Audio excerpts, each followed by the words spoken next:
Assalamualaikum gengsku sayang, ketemu lagi sama Mamita. Gimana kabar kalian hari ini? Alhamdulillah Mamita dan tim Story Gang baik banget. Buat kalian kaum rebahan jangan lupa siapin cemilan sama minuman manis biar nontonnya makin asik. Jadi hari ini Mamita mau membahas tentang sepasang suami istri terkejam di dunia.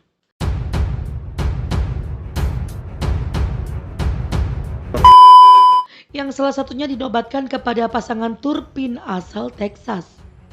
Jadi pasangan bernama Anna dan juga David ini memiliki 13 orang anak yang kesemuanya itu sama sekali nggak pernah dipublikasikan. Jadi David dan Anna ini memiliki 13 orang anak yang berusia 2 sampai dengan 29 tahun yang semuanya itu diikat, diborgol, dirantai, bahkan dilecehkan. Pada awalnya tetangga sama sekali nggak pernah curiga kepada mereka. Tetangga-tetangga mereka bahkan menilai mereka nggak pernah punya anak gitu ya. Tapi di saat malam Natal, tetangga mereka mendapati anak-anak pasangan Turpin ini sedang membersihkan rumput di halaman rumah mereka. Mereka nampak kurus kering, bau dan juga kotor. Berkat salah satu tetangga mereka yang mengetahui anak-anak yang diperbudak, akhirnya berita itu sampai ke telinga tetangga yang lain. Mereka mencari tahu apakah benar si pasangan Turpin ini memiliki seorang anak. Bukan cuma seorang anak tapi 13 orang anak yang disiksa ya sayang. Disiksa. Mereka jarang mandi. Mereka diizinkan mandi hanya setahun sekali. Mereka tidak diizinkan pergi ke toilet. Bahkan kotoran mereka ada di mana-mana. Di seantero ruangan mereka disekap. Kalau mereka ketahuan akan kabur, mereka tidak dikasih makan sampai jangka waktu tertentu. Kalau mereka ketahuan kabur, tali yang diikatkan ke mereka akan diganti dengan rantai gembok yang sangat keras. Mereka juga minim banget pengetahuan, gengs. Sampai salah seorang putri mereka merencanakan untuk kabur, tapi sama sekali nggak bisa menjalankan aksinya. Sampai 2 tahun kemudian dia baru berhasil kabur dan berhasil menghubungi nomor darurat. Semua orang kaget sama kondisinya dong gengs. Dia kotor, bau, maaf ya, menjijikan, dan tidak mengerti apa-apa. Bahkan putrinya yang berhasil kabur ini yang langsung dibawa ke rumah sakit sama sekali nggak mengetahui apa itu obat. Dia juga tidak mengetahui sakit itu apa. Mereka tidak mengetahui sama sekali. Akhirnya aparat kepolisian menggeledah rumah pasangan jahat itu gengs. Dan aparat kepolisian kaget banget karena di ruangan tempat anak-anaknya disekap itu kotoran manusia tersebar di mana-mana. Air kencing manusia juga terdapat di mana-mana. Mereka bau, maaf ya, pesing. Mereka kotor. Mereka juga tidak mengetahui apa-apa. Mereka tuh sangat minim pengetahuan. Mereka tidak memahami bahasa gitu loh gengs. Karena dari lahir sampai besar mereka itu jarang diajak berbicara, hanya diperbudak dan dilecehkan oleh orang tuanya. Entah David sama anak ini malu punya anak, atau David sama anak ini punya kelainan jiwa. Polisi juga kaget karena anak-anaknya itu dirantai, digembok, diikat. Tapi pada saat mereka mengetuk pintu rumah David, ada 2 orang anak yang berumur 11 dan 14 tahun yang saat itu tidak dirantai. Tetapi tetap ya dengan kondisi sangat bau dan juga kotor. Bahkan David dan anak ini pernah tinggal terpisah dengan anak-anaknya. Mereka hanya sesekali berikan makan kepada anak-anaknya loh gengs. Kalau anak-anaknya membantah, anak-anaknya akan dicekik, dipukul, ditendang, dan diperlakukan layaknya binatang yang seharusnya gak diperlakukan ke binatang juga kali. Jadi David dan anak ini sebenarnya adalah keluarga yang berkecukupan. Mereka itu enak-enak dong gengs makannya, tapi anak-anaknya ini gak pernah diberikan makanan yang layak. Anak-anaknya diberikan makanan yang gak enak-enak, makanan sisa. Kalau mereka punya kue, anak-anaknya hanya diperbolehkan memandang saja tanpa boleh mengambilnya.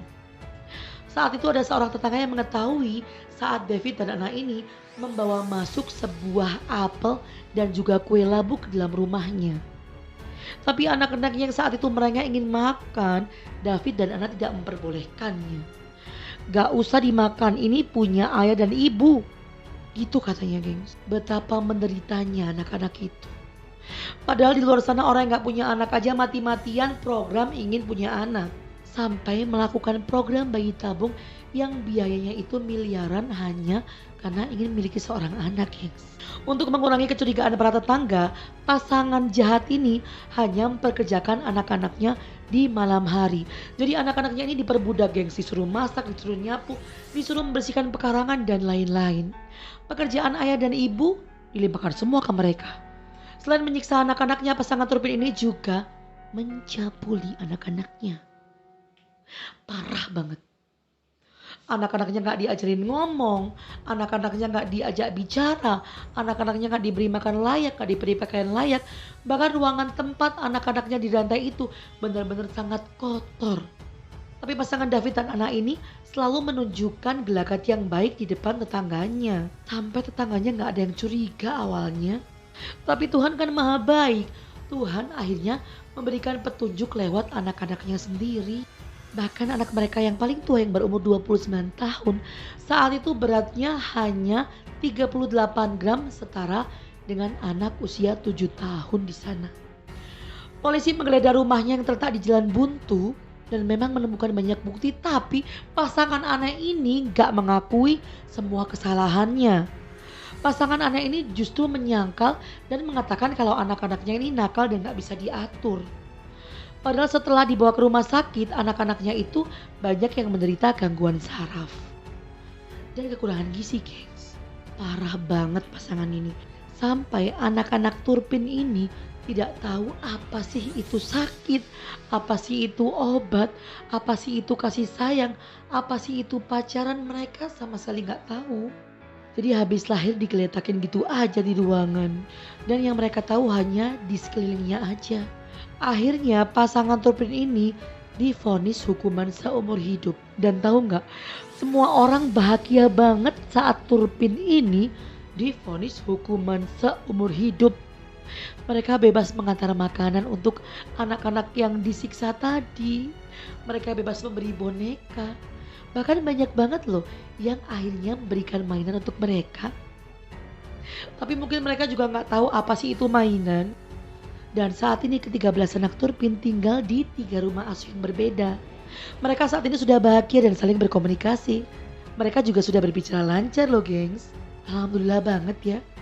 Dan sampai saat ini Turpin ini sama sekali tidak pernah menyesali perbuatannya.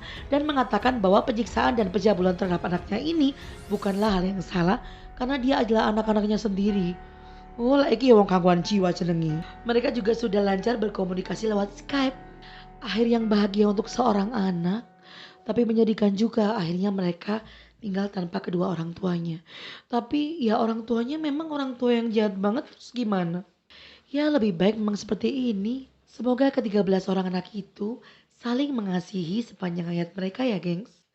Seperti penonton story gang ini harus saling menyayangi ya. Sayangi keluarga kalian selagi mereka masih ada. Sayangi Mamita dan juga Story Gang juga dong. Baiklah, kalau kalian suka sama video ini jangan lupa like, comment, share, subscribe dan juga aktifkan loncengnya supaya kalian dapat cerita update terus dari Story Gang. I love you, aku cinta kamu. Salam Mamita, salam. Salam Story Gang. Mwah.